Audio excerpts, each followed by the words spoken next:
Pocket FM. To unlock all the episodes, click the link in bio. What is your father like? I heard I would get along with him well. Alessandra turned to Edmund. You heard right. Contrary to what many think, my father is more of a laid-back kind of man, especially now that he has retired from getting involved in any type of politics. He picked up gardening for some strange reason. Buy him a flower and call it a day. Let's move on from me to you. Are there any relatives you actually care for? Edgar asked. Alessandra didn't have to think long and hard about the answer. No. I don't remember anyone from my father's side coming to see me whenever they visited. I can't remember what my mother's relatives even look like, as they stopped coming around after my mother ran away. Have you heard from your mother since she left? Surely she would want to keep in touch with her daughter. I haven't, and I do not know if my father knew where she had run off to all this time.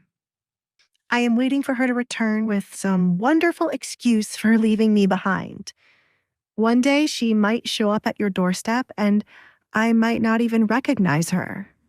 Or maybe she has long passed away. Who knows? Alessandra shrugged. She didn't hear an ounce of news about her mother. Do you want me to search for her? If she is alive in the kingdom, it wouldn't be hard to find her as long as there is a portrait of her. I can still find her even if she is dead. Someone had to have seen her. Do you even care to find her? Edgar didn't mean to be rude, but if it were him, he wouldn't care about the woman. After many years wondering where she is and if I should also run away to find her, I have long come to the decision that she should come to find me instead. I am the daughter she left behind, after all. I don't wish to seek out someone who might not care for me. Why else has she never returned? You are no longer hidden from the world. Therefore, if your mother is still anywhere in the kingdom, she will one day hear your name. It is up to her if she wishes to seek you out, as you said. Let's move away from depressing subjects. What is your favorite color? Edgar asked a more harmless question. I love all shades of blue. What about you? Alessandra asked. It felt like they had done everything backward. Most people got to know each other and then got married, but they did it the other way around. Red. Alessandra wanted to comment on the fact that it was the color of blood, but decided to just let it go. She wasn't surprised that his favorite color had something to do with blood. Edgar's lips curled into a smile as he found Alessandra easy to read, even though a mask covered half her face. She made it too easy for him to mess with her.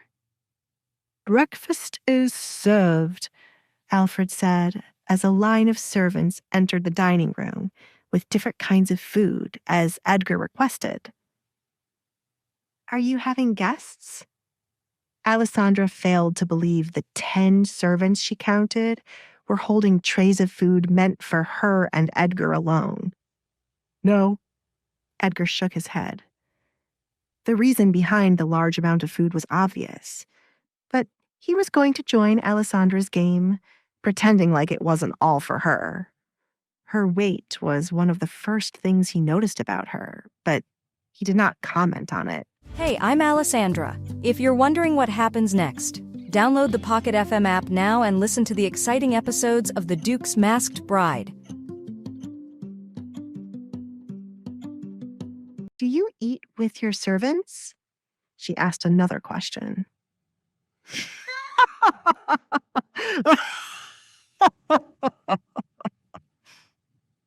Edgar's sudden laughter was enough to tell Alessandra that was not the case. I am not going to eat all of this, Edgar. I hope you normally have a big appetite, and this is for yourself. It is for you, Alessandra. I normally eat something light elsewhere, but now that I am married, it is one of Alfred's lessons that we eat together. You are thinner than you should be, and I already have an idea why. Eat as much as you'd like today. It won't be this much every day, but I had the cook prepare this today, as it is the morning after our wedding. Alfred, have them serve her first. Edgar gave an order. Alessandra couldn't argue with Edgar when it came to her weight. Her eating schedule was completely controlled by Katrina over the years. What time she ate depended on whenever Katrina was in the mood, or if she remembered she was meant to send a maid to Alessandra's room. Sometimes the portions were small, which meant Alessandra hardly got the nutrition she needed. Mario had always been the one to sneak her some leftover food to help make up for what she was lacking. Oh, yes. It appears you had a friendship with the family cook. He was concerned that you have married me and probably thinks I will harm you. He is irritating, in my opinion. Edgar grumbled. A cook had no place to question him about his wife. Mario! Alessandra's eyes lit up as she suddenly remembered her friend. Wow, Edgar commented on her reaction in a dull tone. to think you did not even greet your husband with such emotion. I am starting to think I was wrong. Was the cook your secret lover? What? Alessandra almost choked on her spit. That is far from the relationship I have with Mario. He is just a good friend, and I see him as an older brother. He would save some food for me and give it to me behind the Baroness's back. Older brother? How awful of you to make me pity the poor man. Edgar chuckled. He imagined the pain the cook must have felt when hearing Alessandra refer to him as an older brother. Edgar, I do not understand what you're trying to say. I told you there was nothing between me and Mario.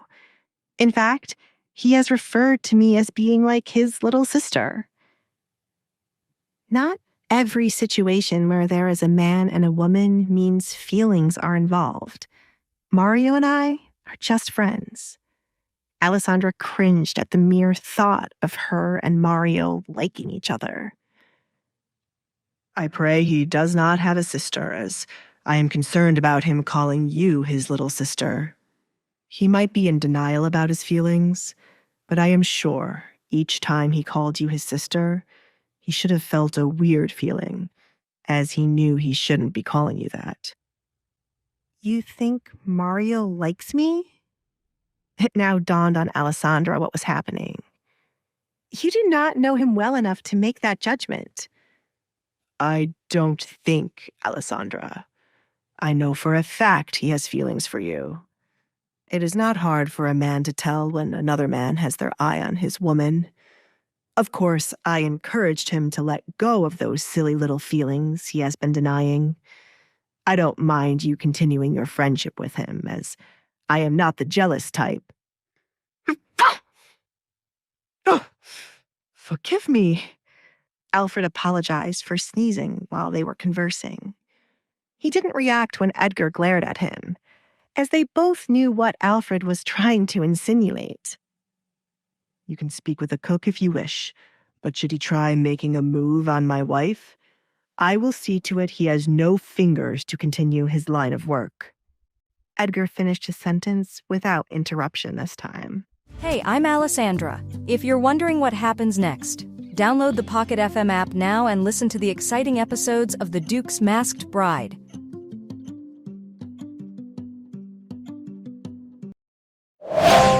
Pocket FM. To unlock all the episodes, click the link in bio.